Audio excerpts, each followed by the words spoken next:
Hello everyone, नमस्कार। स्वागत है आपका नोदरी क्लासेस के बीए प्लेटफॉर्म पर। फ्रेंड्स, हमारा लेक्चर इकोनॉमिक्स पर चल रहा था। बीए थर्ड ईयर में इकोनॉमिक्स में हमने एक नया सब्जेक्ट स्टार्ट किया है, जिसके अंतर्गत हमने कल जो एक शॉर्ट वीडियो के माध्यम से हमने पूरे इकोनॉमिक्स का एक सिलेबस डिस्कस किया था, जिसमें हमने देखा था कि हमें क्या क्या एक्चुअली सब्जेक्ट के अंतर्गत पढ़ना है। इस प्रश्न पत्र प्रथम के अंतर्गत क्या क्या हमें पढ़ना है, वो सभी 5 ही इकाइयां, उन पांचों इकाई पे हमने एक शॉर्ट में डिस्कस किया था, जिसके अंतर्गत हमने सभी कुछ देख लिया था दोस्तों कि क्या क्या हमें पूरे सब्जेक्ट के अंतर्गत हमें क्या पढ़ना है। ठीक है, तो उसी के बाद में अब ये आज से एक्चुअल क्लास हमारी आज से स्टार्ट होने जा रही है, जिसका एक प्रथम लेक्चर होने वाला है, जिसमें हम बात करेंगे दोस्तों आर्थिक विकास और आर्थिक समृद्धि की।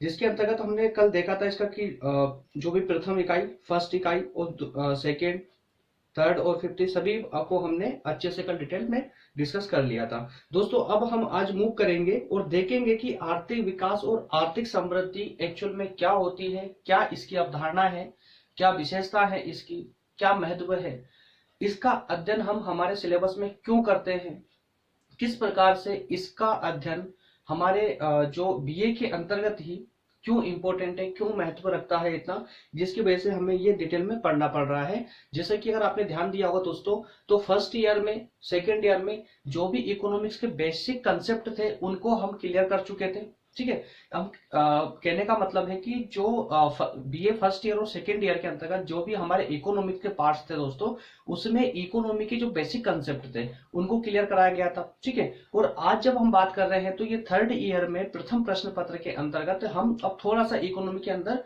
जो है एंटर कर चुके हैं। जो सेकंड प्रश्न पत्र के अंदर हम और विशेष करके जानेंगे कि किस प्रकार से आरबीआई क्या होती है, समृद्धि दर क्या होती है, सभी अनुपातों के बारे में, सभी दरों के माध्यम से, बैंकिंग के माध्यम से, शेयर मार्केट, उस सब का अध्ययन हम करने वाले हैं। ठीक है, तो चलिए आज के हम सेशन की बात अगर करें तो आज के लेक्चर में हम आर्थिक विकास और आर्थिक समृद्धि को डिटेल में जानने की कोशिश करेंगे, जिसमें हमें अवधारणा, महत्व, विशेषता, दोष और दोनों की तुलना है। दोनों कौन? आर्थिक विकास और आर्थिक समृद्धि की तुलना हमको करनी है। ठीक है, तो दोस्तों शुरू करते हैं हमारा आज का लेक्चर। जो भी मेरे दोस्त नए हैं इस चैनल पे, उन सभी से मेरी एक रिक्वेस्ट है कि अगर आप चैनल पर नए हैं दोस्तों तो चैनल को प्लीज सब्सक्राइब कर लीजिए, और एंड में अगर आपको वीडियो पसंद आता है तो प्लीज लाइक दबाना तो बिल्कुल भी ना भूलें। और दोस्तों साथ में अपने फ्रेंड्स को शेयर करते चलिए वीडियो, जिससे कि और भी दोस्त इससे जुड़ पाए। ठीक है, तो चलिए दोस्तों शुरू करते हैं अपना इकोनॉमिक का आज का ये पहला लेक्चर, जिसमें हम बात करेंगे आर्थिक विकास और आर्थिक समृद्धि की। इसमें सबसे पहले दोस्तों हम देखेंगे आर्थिक विकास एक्चुअल में क्या होता है। ठीक है, तो आर्थिक विकास से संबंधित सभी फैक्टर को हम यहाँ क्लियर करने वाले हैं। आर्थिक विकास की सबसे पहले हम बात करेंगे अर्थात अवधारणा की, कि आर्थिक विकास क्या होता है। तो दोस्तों आर्थिक विकास जिस प्रकार से आप देख पा रहे हैं कि आर्थिक विकास ये एक प्रकार की सतत प्रक्रिया है। कैसी प्रक्रिया दोस्तों? सतत प्रक्रिया है। जब कल हमने सिलेबस डिस्कस किया था उस समय मैंने आपको शॉर्ट में बताया था कि सतत प्रक्रिया क्या होती है, एक्चुअल में आर्थिक विकास क्या होता है और आर्थिक वृद्धि या समृद्धि क्या होती है। आर्थिक विकास एक वृहत अवधारणा होती है, जिसमें जो प्रक्रिया होती है विकास की वो दोस्तों सतत रूप से चलती रहती है। सतत रूप से कहने का अर्थ है कि इस प्रकार से कोई भी आर्थिक विकास की प्रक्रिया ऐसी प्रक्रिया होना चाहिए जो सतत रूप से, अर्थात कि सभी पक्षों को एक साथ लेकर के विकास के मार्ग पर चले, विकास की प्रगति की ओर चले। तो वही होती है आर्थिक विकास की अवधारणा। ठीक है, तो विकास की सतत प्रक्रिया दोस्तों इसके अंतर्गत हमको देखने को मिलती है। ठीक है, आज विश्व के लगभग सभी देश अपनी आर्थिक प्रगति की ओर अग्रसर है। सभी अपनी आर्थिक प्रगति करना चाहते हैं। ठीक है, उसके तहत ही दोस्तों अगर देखा जाए तो जो अल्प विकसित देश है, जो पिछड़े हुए देश है और जो विकासशील देश है, वो भी आर्थिक विकास की धारणा को लाकर अपना विकास करना चाहते हैं। ठीक है, किसकी? आर्थिक विकास की धारणा लाकर। एक्चुअली जो देश पिछड़े हुए हैं, जो विकासशील देश है और जो अर्ध विकसित देश है, उन देशों को आर्थिक वृद्धि की इतनी आवश्यकता नहीं है जितनी आवश्यकता आर्थिक विकास की है। क्यों आर्थिक विकास की है? क्योंकि दोस्तों पिछड़े हुए देशों में जो सामाजिक स्तर होता है, जो जीवन स्तर होता है जनता का, वो बहुत ही निम्न स्थिति में होता है। और जब तक निम्न स्थिति से उच्च स्थिति पर स्तर नहीं आ जाता तब तक किसी भी राष्ट्र का विकास संभव नहीं है। तो इसीलिए वो सभी अविकसित देश या अल्प विकसित देश या विकासशील देश सभी आर्थिक समृद्धि की अपेक्षा आर्थिक विकास की धारणा पर अधिक जोर देते हैं। वहीं अगर इसके विपरीत देखा जाए कि विकसित देश जो डेवलप कंट्रियां हैं दोस्तों, वो आर्थिक विकास की अपेक्षा आर्थिक समृद्धि की पर ज्यादा फोकस करते हैं। आर्थिक समृद्धि पर ज्यादा फोकस क्यों करते हैं? क्योंकि वहां की जो पब्लिक है, उनकी जो जनता है दोस्तों, वो अपने निम्न स्तर को पहले ही क्रॉस कर चुकी है, अर्थात कि उनका लिविंग स्टाइल जो है वो दोस्तों काफी उच्च स्तर पर पहुंच चुका है। ठीक है, इसलिए अब वो सिर्फ और सिर्फ आर्थिक वृद्धि की ओर ध्यान देते हैं। अब आर्थिक वृद्धि क्या होती है और आर्थिक समृद्धि क्या हुई, एग्जैक्ट पॉइंट में इसको हम आज समझेंगे। ठीक है, तो आर्थिक विकास की अगर जब बात करते हैं हम दोस्तों, तो ये एक सतत प्रक्रिया होती है, सतत प्रक्रिया होनी चाहिए। दूसरी बात दोस्तों, इसमें जो प्राकृतिक संसाधन होते हैं, प्राकृतिक संसाधनों का उचित दोहन होता है, या कह सकते हैं कि पूर्ण दोहन होता है। आर्थिक विकास के अंतर्गत जब कोई देश विकास करता है, जब उस देश की राष्ट्रीय आय बढ़ती है या प्रति व्यक्ति आय बढ़ती है दोस्तों, तो वो राष्ट्रीय आय किस प्रकार से बढ़ेगी? वो जो आय बढ़ेगी ना, तो आय का एक महत्वपूर्ण स्रोत क्या होगा? जो उस देश में संसाधन उपलब्ध है, इस्तेमाल के लिए जो संसाधन उपलब्ध है दोस्तों, उन संसाधनों का कौन कितने लेवल से जो है उसका इस्तेमाल कर पा रहे हैं, उसका दोहन कर पा रहे हैं। जैसे हम छोटा सा एग्जांपल लेते हैं, देखिए हम एक तरफ लेते हैं ऑस्ट्रेलिया को। ऑस्ट्रेलिया एक महाद्वीप है, ठीक है, ऑस्ट्रेलिया एक महाद्वीप है जो कि छोटा ही महाद्वीप है, कोई विशेष बड़ा नहीं है। ठीक है, वहीं हम लेते हैं अफ्रीका महाद्वीप को। अफ्रीका महाद्वीप ऑस्ट्रेलिया महाद्वीप से काफी बड़ा है। ठीक है, लेकिन फिर भी ऑस्ट्रेलिया अपने आप में एक विकसित कंट्री है। ठीक है, ऑस्ट्रेलिया विकसित कंट्री है, लेकिन अफ्रीका के जितने भी देश है, अफ्रीका में कम 100 से भी ऊपर देश है, वो लगभग जो जितने भी देश है अफ्रीका के, वो सारे देश दोस्तों, इसमें से एक भी ऐसा देश नहीं है, ऐसी कंट्री नहीं है जो विकसित हो। सबके सब अल्प विकसित या विकासशील कंट्री है। ठीक है, ऐसा क्यों है? क्या अफ्रीका महाद्वीप में संसाधन नहीं है? क्या अफ्रीका महाद्वीप में तेल नहीं निकलता है? क्या अफ्रीका महाद्वीप में कोयला नहीं है? क्या अफ्रीका महाद्वीप में पानी की व्यवस्था नहीं है या कोई धातु नहीं है? ऐसी कौन से संसाधन है जो उसके पास उपलब्ध नहीं है, जो ऑस्ट्रेलिया के पास में है? तो दोस्तों, अफ्रीका के पास भी वो सारे संसाधन उपलब्ध है जो ऑस्ट्रेलिया के पास में है, लेकिन डिफरेंस जो है वो सिर्फ इतना सा है कि ऑस्ट्रेलिया ने अपने संसाधनों का उचित जो दोहन होता है, जो प्रयोग होता है, वो ऑस्ट्रेलिया कर चुका है। वहीं अफ्रीका जो है, अफ्रीका अभी तक अपने संसाधनों को निकाल भी नहीं पाया है, वो इतना भी डेवलप नहीं हो पाया कि वो अपने संसाधनों को निकालकर उनका उचित दोहन कर सके। ठीक है, ये डिफरेंस होता है बस। तो आर्थिक विकास की जब दोस्तों हम बात करेंगे, तो आर्थिक विकास के अंतर्गत चूंकि हम समाज के कल्याण की भावना से ओतप्रोत होकर के हमें इस विकास की ओर अग्रसर होते हैं, आर्थिक विकास के अंतर्गत। ठीक है, इसी कारण से आर्थिक विकास की जब भी हम बात करेंगे, तो दोस्तों उसमें प्राकृतिक संसाधनों का उचित दोहन की बात हम सर्वप्रथम करेंगे, क्योंकि सभी देश, जिस देश को भी आर्थिक क्षेत्र में प्रगति करनी है, उसको आर्थिक क्षेत्र में जिसको प्रगति करना, उसको जो प्राकृतिक संसाधन है उनका उचित दोहन करना ही होगा। तभी कहीं जाकर के वो सतत रूप से अपना देश का या अपने राष्ट्र का विकास कर पाएंगे।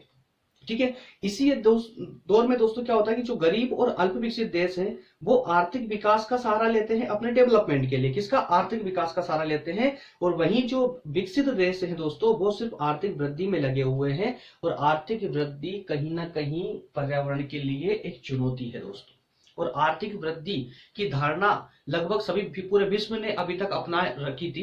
इसी कारण से हमारा पर्यावरण आज इतना अपंग हो चुका है, एकदम तरीके से पंगु हो चुका, कह सकते हैं कि पूरा दूषित हो चुका है। और पर्यावरण की डिमांड है कि अब आर्थिक समृद्धि की धारणा को छोड़ करके आर्थिक विकास की धारणा को धारण करना होगा, तभी कहीं जाकर के हम अपने पर्यावरण को बचा पाएंगे और इस सृष्टि को बचा पाएंगे। ठीक है, तो ये होता है दोस्तों। इसके साथ में जब भी आर्थिक विकास की बात आती है, तो आर्थिक विकास में राष्ट्रीय आय तो होगी ही, प्रति व्यक्ति आय भी होगी तो दोस्तों राष्ट्रीय आय और प्रति व्यक्ति आय तो आर्थिक वृद्धि में भी आपको देखने को मिलेगी, लेकिन जो दो अन्य बातें हैं वो आर्थिक समृद्धि या आर्थिक वृद्धि के अंतर्गत देखने को नहीं मिलेगी, जो आर्थिक विकास में आपको देखने को मिल रही है। वो कौन सी बातें हैं? तो वो है दोस्तों जीवन स्तर में वृद्धि और सामाजिक कल्याण में वृद्धि। ये दो बातें दोस्तों ऐसी है जो सिर्फ आर्थिक विकास की धारणा में ही आपको देखने को मिल सकती है। ठीक है, ये क्लियर है क्या? आर्थिक विकास की अवधारणा, आर्थिक विकास का जो अर्थ क्या क्लियर हो पाया अभी तक? ओके, नेक्स्ट दोस्तों हम इसकी एक परिभाषा देख लेते हैं। एक्चुअली ये परिभाषा भी यूएनओ की है, यूनाइटेड नेशंस की है। उसने एक रिपोर्ट जारी की थी, उस रिपोर्ट के अंतर्गत ही हम देखेंगे कि उसने रिपोर्ट में क्या कहा है। तो एक यूएनओ की रिपोर्ट है, संयुक्त राष्ट्र संघ की एक रिपोर्ट है, जिसमें कहा गया है कि मानव कि जो विकास है दोस्तों, विकास मानव की केवल भौतिक आवश्यकताओं से ही नहीं बल्कि उसके जीवन की सामाजिक दशाओं की उन्नति से भी संबंधित होना चाहिए। समझिए, लाइन को पकड़िए दोस्तों। विकास मानव की केवल भौतिक आवश्यकताओं नहीं बल्कि उसके जीवन की सामाजिक आवश्यकताओं में भी वृद्धि करे, ऐसा विकास होना चाहिए।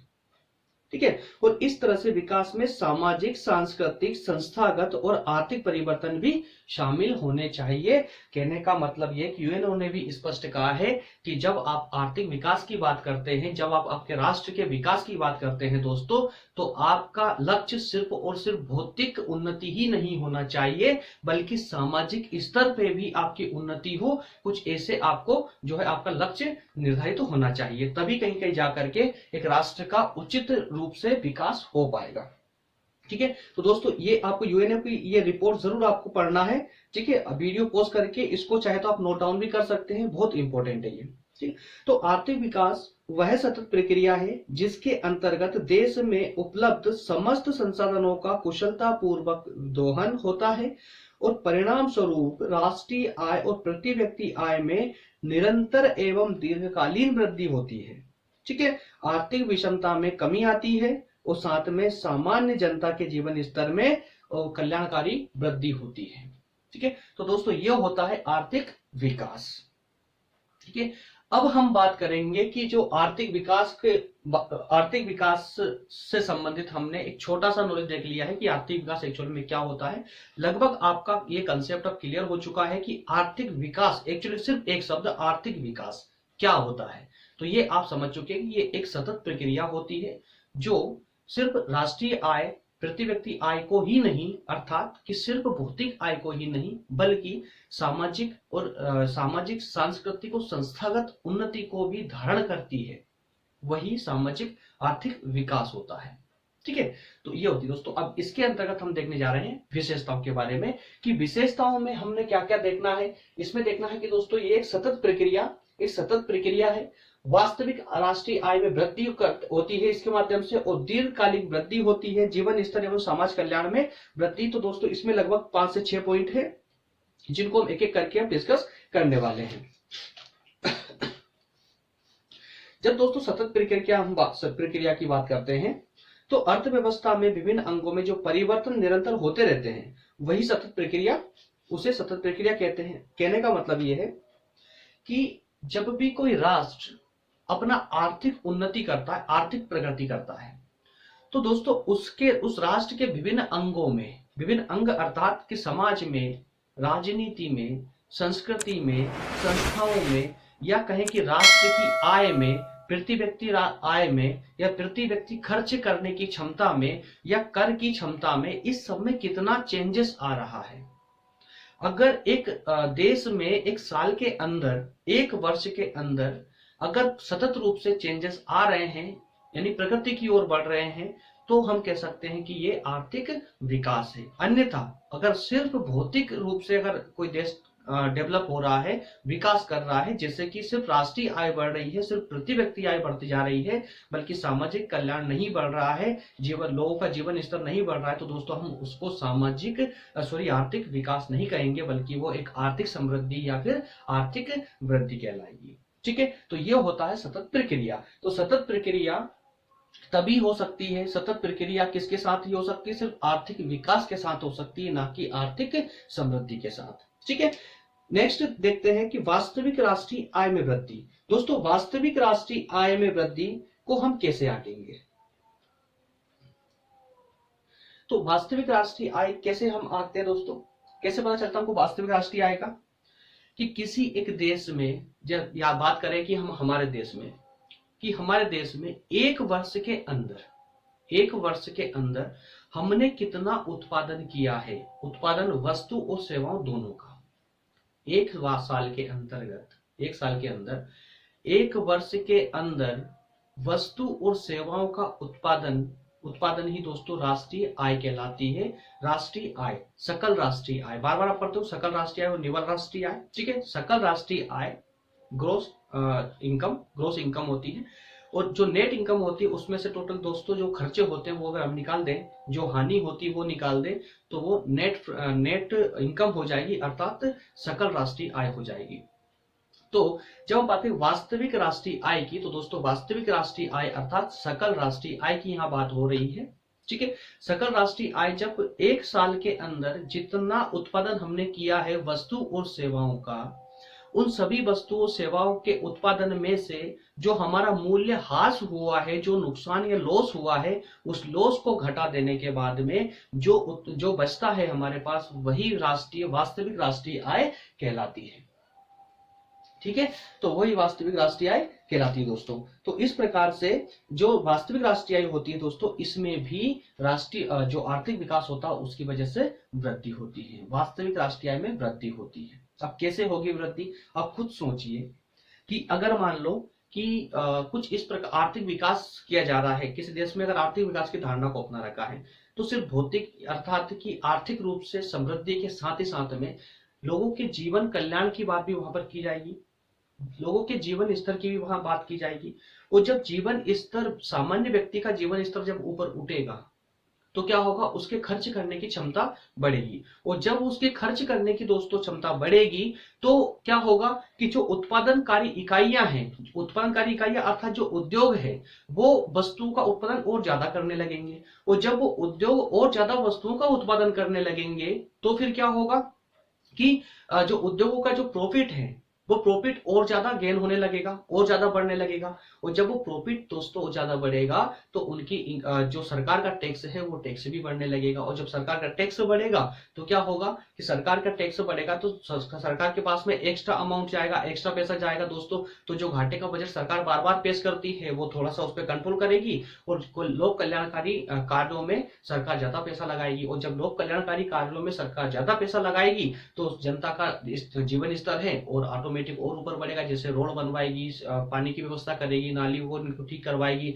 जो भी नगर निगम के कार्य होते हैं उनको और अच्छा डेवलप कराएगी। तो ये सारे कार्य दोस्तों क्या होंगे, किस प्रकृति के होंगे, जो है इनकी डेवलपमेंट की प्रकृति के, लोक कल्याणकारी डेवलपमेंट के नेचर से किए जाएंगे। ठीक है, तो इस प्रकार से ये वास्तविक राष्ट्रीय आय में भी इसके साथ साथ वृद्धि होती है। ठीक है, नेक्स्ट है दीर्घकालीन वृद्धि।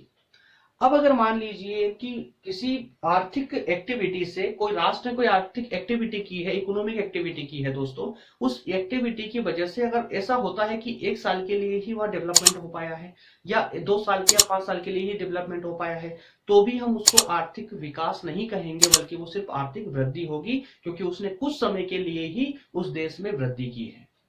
जैसे राष्ट्रीय आय या प्रति व्यक्ति आय में अगर वृद्धि हो रही है लेकिन कुछ समय के लिए हो रही है, तो वो आर्थिक विकास नहीं होगा, वो आर्थिक वृद्धि होगी जो कुछ समय के लिए हुई है।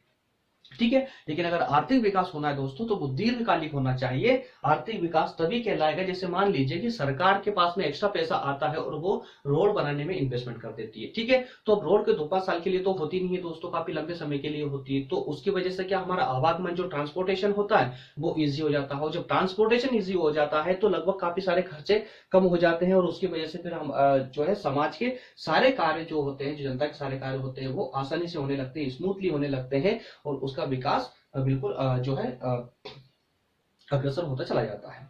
ठीक है, तो इस प्रकार से आर्थिक विकास के अंतर्गत दीर्घकालिक वृद्धि होती है, ये इसकी एक महत्वपूर्ण विशेषता है। नेक्स्ट है नंबर 4, जीवन स्तर और समाज कल्याण में वृद्धि। दोस्तों बोलने की ही आवश्यकता नहीं है कि जीवन स्तर में किस प्रकार से वृद्धि होती है, समाज कल्याण में किस प्रकार वृद्धि होती है दोस्तों। तो ये एकमात्र इसकी विशेषता है, इसकी खूबी है किसकी, आर्थिक विकास की, जो जीवन स्तर, सामान्य जनता का जीवन स्तर और कल्याणकारी समाज का जीवन स्तर सबको साथ लेकर चलता है, इसके डेवलपमेंट साथ लेकर चलता है अर्थव्यवस्था के साथ में। ठीक है, तो ये होता है दोस्तों आर्थिक विकास। आर्थिक विकास में एक पॉइंट और भी है जिसके साथ देखिए जीवन स्तर, सुनिए दोबारा सुन लीजिए, राष्ट्रीय आय, प्रति व्यक्ति आय, राष्ट्रीय आय, प्रति व्यक्ति आय, सामान्य जनता का जीवन स्तर, लोक कल्याणकारी कार्य, साथ ही साथ में पर्यावरण, पर्यावरण को भी ये साथ लेकर चलता है। इस प्रकार का विकास देश में होना चाहिए जिससे कि पर्यावरण को कम से कम क्षति हो। क्षति तो होगी डेवलपमेंट से, परंतु कम से कम क्षति हो। ठीक है, तो ये हो गया दोस्तों, हमारे 4 पॉइंट क्लियर हो चुके हैं। इसमें अगर कोई डाउट हो तो मुझे आप कमेंट करके बिल्कुल बता सकते हैं, मैं आपको ये पूरा क्लियर करने का पूरा प्रयास करूंगा। ठीक है, अगर दोस्तों आपको लगता है ऐसा कि जैसे मान लीजिए कि लेक्चर में कोई आपको कंफ्यूजन रहती है या कुछ समझ नहीं आ पा रहा है दोस्तों, तो आप 2 या 3 लेक्चरों का एक साथ अगर आप देखने के बाद में कोई अगर आपको डिफिकल्टीज फेस करनी होती है ना, तो मुझे आप बिल्कुल बता सकते हैं कमेंट करके। तो दोस्तों मैं हफ्ते में एक क्लास, सिर्फ एक क्लास, पूरे हफ्ते में एक क्लास सिर्फ और सिर्फ आपके डाउट सेशन के लिए भी मैं लाइव क्लासेस रख सकता हूं दोस्तों।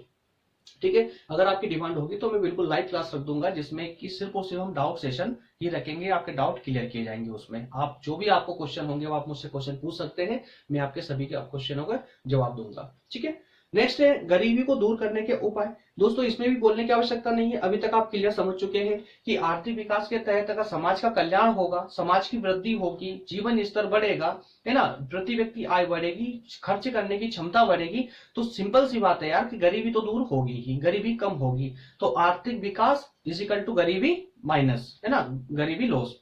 तो जब जब हम आर्थिक विकास की बात करेंगे तो गरीबी तो किसी न किसी रूप में गरीबी समाज के स्तर से नीचे चली जाएगी, गरीबी कम होती चली जाएगी। ठीक है, अब दोस्तों एक और बचता है कि अंतरराष्ट्रीय स्तर पर। तो अंतरराष्ट्रीय स्तर की जब हम बात करते हैं तो अंतरराष्ट्रीय स्तर का मैंने एक पॉइंट अलग से डाला है, यहाँ पर एक विशेष कारण है उसका डालने का, जो मैंने थोड़ी देर पहले ही कहा है कि आर्थिक विकास, राष्ट्रीय आय, प्रति व्यक्ति आय, लोगों का जीवन स्तर, सामाजिक कल्याण के साथ ही साथ में पर्यावरण को भी साथ लेकर चलता है। पर्यावरण ही एक ऐसा फैक्टर है दोस्तों जिसकी वजह से आज पूरा विश्व डरा हुआ है, पूरा विश्व सहमा हुआ है। क्यों? क्योंकि पर्यावरण ने अपना एक आक्रामक रूप धारण कर चुका है, क्योंकि हमने उसका इतना लॉस हम उसका कर चुके हैं पर्यावरण का। ठीक है, तो पर्यावरण की के लॉस को कम करने के लिए, उसको रोकने के लिए ही दोस्तों अब अंतरराष्ट्रीय स्तर पर अब ये प्रयास होने लगा है कि अब अंतरराष्ट्रीय स्तर पर यूएनओ, विश्व बैंक, डब्ल्यूएचओ दोस्तों ये सब के सब स्पष्ट कहने लगे हैं कि अब जो है आर्थिक वृद्धि या आर्थिक समृद्धि की धारणा को आप छोड़िए और आर्थिक विकास की ओर आइए वापस से। आर्थिक विकास में हमें जनता का जीवन स्तर तो साथ उठाना ही है, साथ ही साथ में पर्यावरण को भी बिल्कुल उसी के साथ लेकर चलना है कि हम जो भी हम विकास करें उस विकास में पर्यावरण को क्षति ना हो। अब ऐसा कोई विकास होगा जिसमें पर्यावरण की क्षति ना हो, कैसे संभव हो सकता है दोस्तों? तो एक शॉर्ट में सुनिए आप इसमें कि मान लीजिए, देखिए आज बिना लाइट के कुछ संभव नहीं है। आज पूरे विश्व में जितनी व्यवस्था चल रही है वो सब लाइट के बिना असंभव सा लगता है। ठीक है, लाइट के बिना हम कुछ भी नहीं कर सकते, आज ऐसी स्थिति बन चुकी है। और लाइट की जब हम बात करते हैं तो लाइट बनती का इससे है, एक बहुत सा अच्छा हमें बार बार सुनने को भी मिलता है कि लाइट जो है पानी से, वाटर से बनती है। जो भी बड़े बड़े डैम होते हैं वहां पर की जो है टर्मिनल लगे जाते हैं, है ना, टर्मिनल लगा दी जाती है जिसके माध्यम से लाइट का निर्माण हो रहा है। लेकिन लाइट का निर्माण दोस्तों उस पानी के माध्यम से जो लाइट बन रही है वो बहुत ही कम मात्रा में बनती है। सबसे ज्यादा अगर हम लाइट का उत्पादन करते हैं, हम ही नहीं विश्व के बहुत सारे देश है दोस्तों जो लाइट को उत्पन्न करने में कोयले का इस्तेमाल करते हैं। और जब वो कोयला उन भट्टियों में जलाया जाता है, उन टरबाइनों में जलाया जाता है, तो उसकी वजह से दोस्तों इतना प्रदूषण फैलता है और कि वो प्रदूषण पूरे हमारे वायुमंडल को दूषित करता है। ठीक है, तो ये एक्टिविटी पूरा विश्व कर रहा था, वो कर रहा है, अभी भी लगभग कर ही रहा है। ठीक है, तो अब जाकर के यूएनओ, जो अंतर्राष्ट्रीय संस्था है या विश्व बैंक है या जो WHO, अब जाकर के इन सबकी आंखें खुली है और अब ये कहने लगे हैं कि भैया अब आर्थिक विकास छोड़िए, आर्थिक वृद्धि छोड़िए, अब आर्थिक विकास की ओर आइए। आप देश का जो भी उत्पादन करना चाहते हैं वो पर्यावरण को साथ लेकर कीजिए। तो यही होता है आर्थिक विकास की धारणा, आर्थिक विकास की विशेषताएं। आर्थिक विकास की विशेषताओं में हमने क्या क्या देखा है दोस्तों, कि गरीबी इसके माध्यम से दूर होती है, अंतर्राष्ट्रीय स्तर पर इसके प्रयास किए जा रहे हैं, सतत प्रक्रिया का प्रयास इसमें इसके अंतर्गत किया जाता है, और राष्ट्रीय आर्थिक विकास की वजह से ही वास्तविक राष्ट्रीय आय में वृद्धि होती है। साथ साथ में इसके माध्यम से दोस्तों अल्पकालिक नहीं बल्कि दीर्घकालिक वृद्धि होती है, और लोगों के जीवन स्तर में भी जो है वृद्धि होती है, उसमें भी उठाव आता है। ठीक है, तो क्या इसकी विशेषताएं आपको क्लियर हो चुकी है? ओके, नेक्स्ट मूव करते हैं दोस्तों आर्थिक विकास की। आर्थिक विकास का महत्व, आर्थिक विकास का महत्व किस किस, देखिए कुछ डाउट रहता होगा आपको भी कि विकास महत्व और विशेषताओं में क्या डिफरेंस हो सकता है। देखिए दोस्तों, महत्व और विशेषताओं में एक डिफरेंस आपको देखने को ये मिलेगा। महत्व क्या होती है, विशेषता क्या होती है? विशेषताएं किसी भी प्रकार की हो सकती है। जैसे मैं आपको एग्जांपल देता हूं कि मान लीजिए कोई नेगेटिव चीज है, जैसे कि मान लेते हैं हम कि ये पानी का ग्लास है। ठीक है, ये पानी का ग्लास है ना। अब ये पानी का ग्लास है दोस्तों, इस पानी के ग्लास के अंदर जो पानी भरा हुआ है, हम इस पानी की अगर विशेषताओं की बात करें, अभी हम विशेषताओं की बात करेंगे, फिर इसके महत्व की बात करेंगे। विशेषताओं के अंतर्गत हम क्या देख सकते हैं कि ये बिना कलर का होता है, ये इसकी विशेषता है।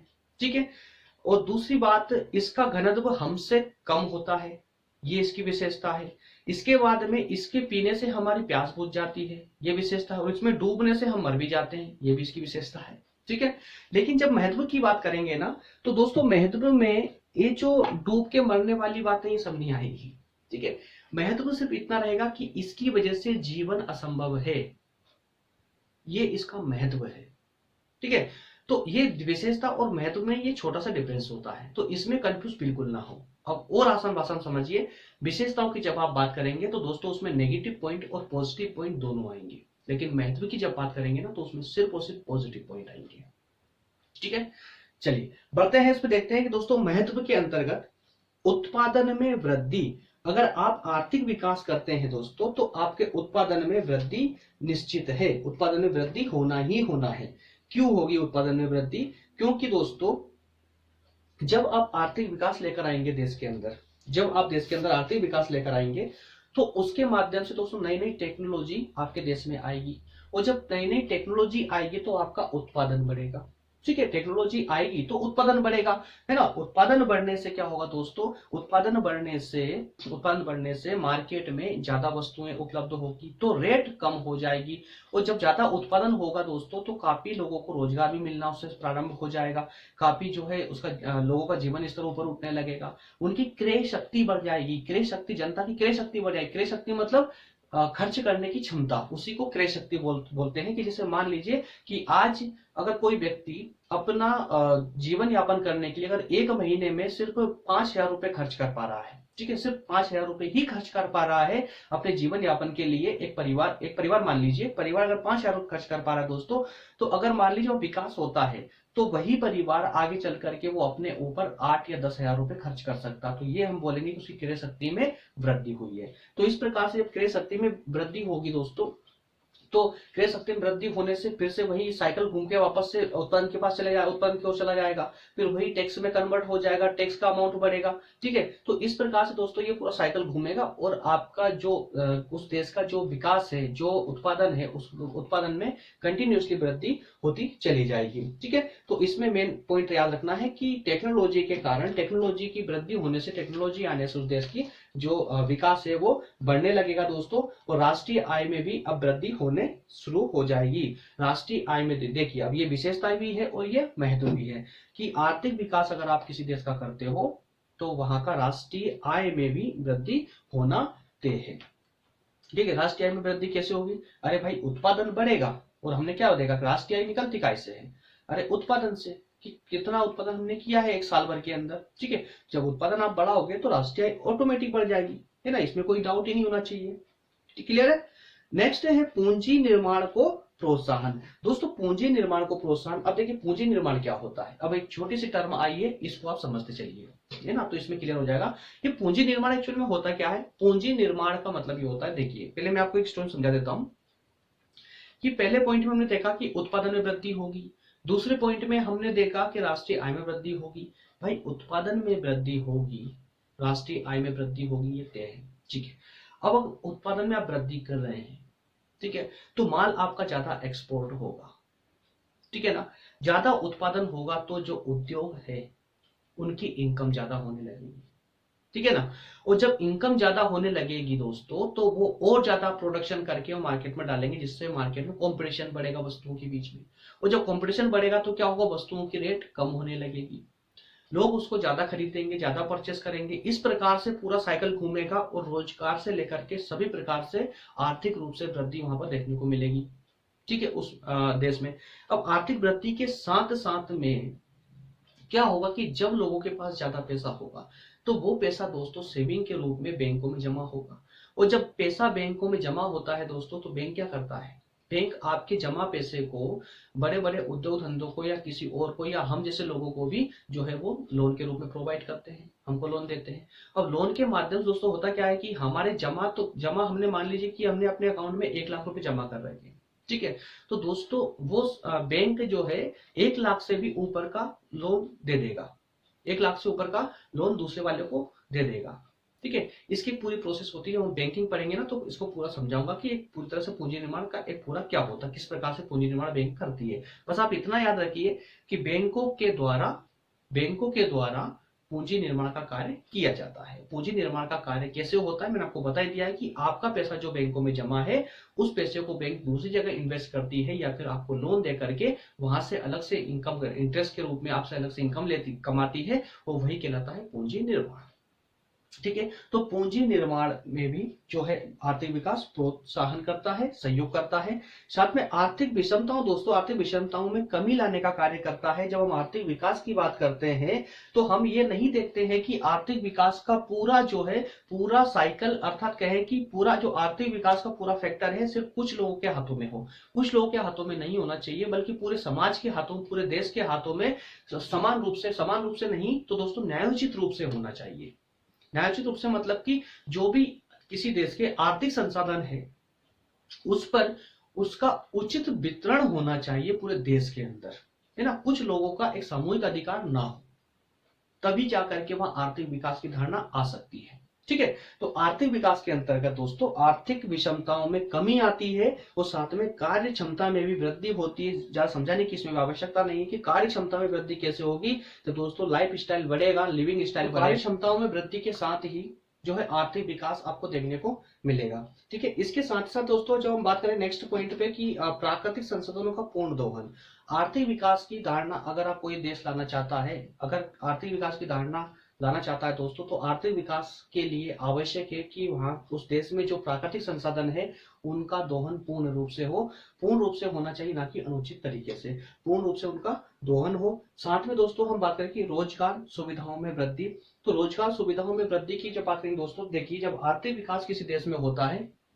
जब किसी देश का आर्थिक विकास होता है दोस्तों, तो उस आर्थिक विकास के साथ में वहां का रोजगार भी बढ़ेगा। क्यों, जब राष्ट्रीय आय बढ़ती है तो जन कल्याणकारी जो कार्य होते हैं समाज में, वो कल्याणकारी कार्य बढ़ने लगते हैं। और जब वो कल्याणकारी कार्यों में वृद्धि होती है दोस्तों, तो वहां पर जो रोजगार होते हैं उनमें ऑटोमेटिक वृद्धि होने लगती है, ठीक है।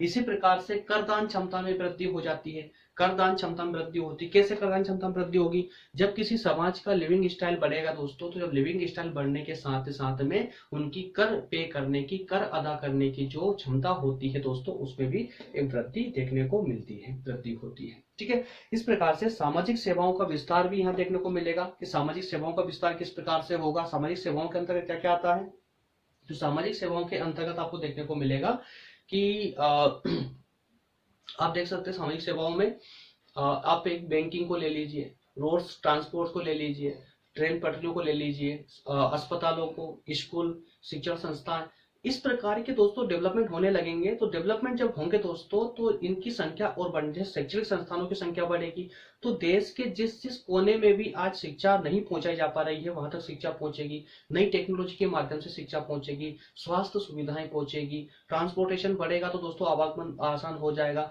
तो इस प्रकार से ये सामाजिक सेवाओं का विस्तार होने से भी आर्थिक विकास का रूप सामने का रूप देखने को हमको मिलता है। आर्थिक विकास अगर हम लाना चाहते हैं दोस्तों तो जो हमने बातें की है ये सारे उस विकास के अंतर्गत होना चाहिए। जितने भी हमने महत्व और विशेषताएं देखी है, ये सारी खूबसूरतियां, ये सारे महत्व के पॉइंट जितने भी है वो सब के सब उस विकास के अंतर्गत होना चाहिए, तभी जाकर के हम उसे आर्थिक विकास बोल पाएंगे, है ना, आर्थिक विकास। अन्यथा वो सिर्फ आर्थिक वृद्धि बनकर रह जाएंगे, आर्थिक विकास उनको नहीं कहा जा पाएगा।